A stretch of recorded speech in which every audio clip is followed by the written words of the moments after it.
Our second guest of honor tonight is Phyllis Wells. I would like to recognize her family members that are here. All right, husband Jim. Her son Don. Her other son Jim and his wife Judy. Her daughter Jody. All right, her husband Tim. And Phyllis's granddaughter Taylor. And Tyler, wherever you may be.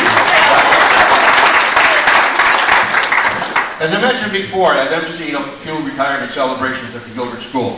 But this was the first time that I was threatened by one of the retirees before I started the program. Phyllis mentioned to me many times over the last 6 months, I think, that she is going to speak after me. And she said that she still has many stories about young Craig Schroeder that she could use if necessary. So as usual, I will be on my best behavior. All right, Phyllis has been part of the Gilbert family for 43 years. She's not always the boss, but worked her way up the ladder and learned many of the Gilbert ways.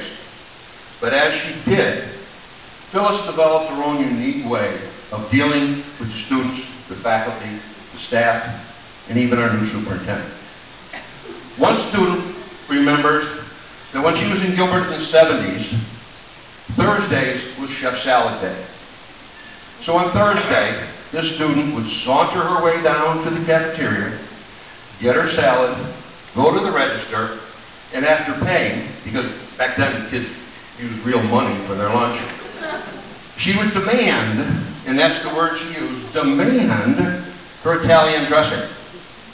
So even though it was the end of the last shift, the third shift, Phyllis would go back into the kitchen and get this little snippet, isn't that a Phyllis word? This little snippet, for special Italian dressing.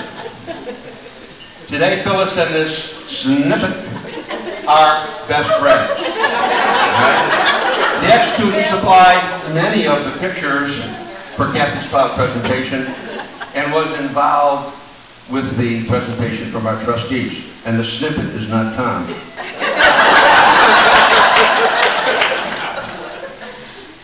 But she was not the last to get the special treatment by this exceptional woman. I spent a little time in and around the Gilbert kitchen.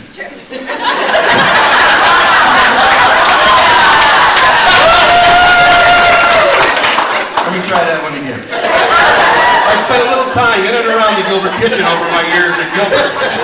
And I have witnessed how often Phyllis has gone out of her way to help students with special dietary needs. She's made special meals for these kids. She's microwaved meals that they brought for home because of their dietary problems. She even made a kid milkshakes for 2 weeks straight for lunch. And I never found out what that kid had wrong with him. I really wish I knew. Phyllis exemplifies the old adage that the way to a high school kid's heart is through their stomach. Calzones. Sorry, Nancy. Pasta bar. Nacho Grande Day. Ice cream sundae bar. Special desserts for Christmas, Valentine's Day, and since Dan Hatch has been principal, even St. Patrick's Day. This year we had a cake for the whole school to celebrate the safe return of the volcano-stranded students, even though Mr. Higgins thought it was for him. And of course, the infamous Gilbert Rolls. Which reminds me of a story. The Berkshire League, many years ago, Phyllis was still there, used to have monthly principals meetings. And the principals would move from school to school throughout the Berkshire League, and they would have lunch at their meetings. Well, it was Gilbert's time for the principal meeting to come, and Mr. Steenstra, who was our headmaster at that time, had a talk with Phyllis to make sure that everything was going to be fine. Well, of course, the meal was excellent, and after they all enjoyed the wonderful meal, Mr. Steenstra called Phyllis out of the kitchen and, wanted to have the principal show their appreciation for the exceptional meal. In his introduction of Phyllis, he made a special note to mention that he was sure that all of the principals of the Berkshire League would agree with him that Phyllis had the best bun in the Berkshire League.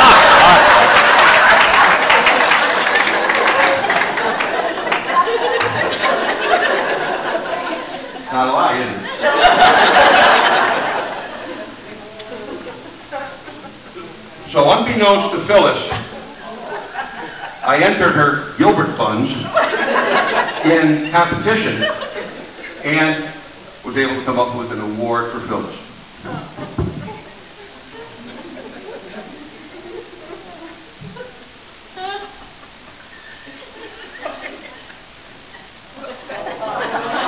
We have this t-shirt that says, "World's Best Bun."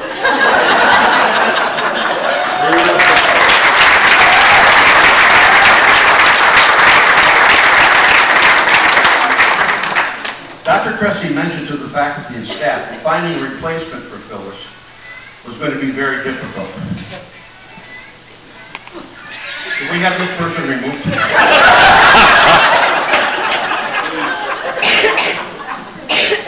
Replacing Phyllis would be very difficult, as the job description was quite extensive. Supply coffee, juices, water, and pastries for meetings, cater sports banquets, awards banquets, blue and gold banquets, homecoming lunch, senior smorgasbord, project graduation breakfast, fundraiser meals for various school teams and organizations. No one can forget the appetizers and the desserts for the celebration of education. The list goes on and on. Her caring nature in making and organizing meals for faculty and staff members during times of illness or need is a special characteristic that will be missed, but is also greatly appreciated by those who have benefited by this. And Phyllis, I wish to give you a special thanks in my own situation for what you did for me and my family. Oh yeah.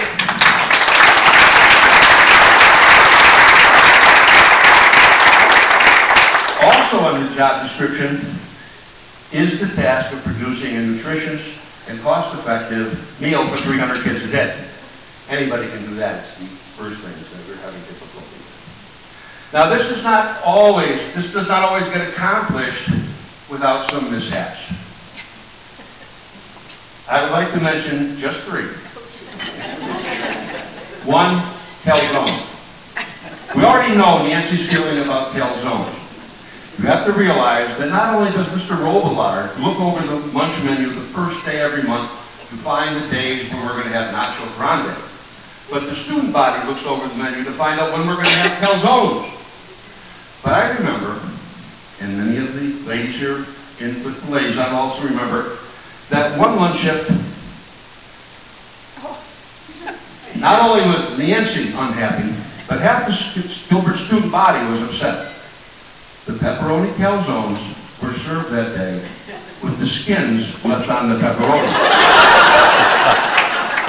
So you can imagine, try to envision the Gilbert cafeteria with about 100 kids biting into their favorite meal of a calzone, and then having the spaghetti sauce-laden skin dangling from their mouth.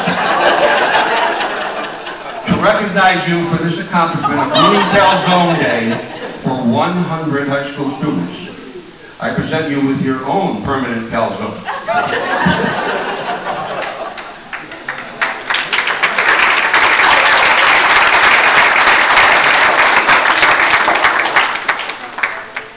With the skins.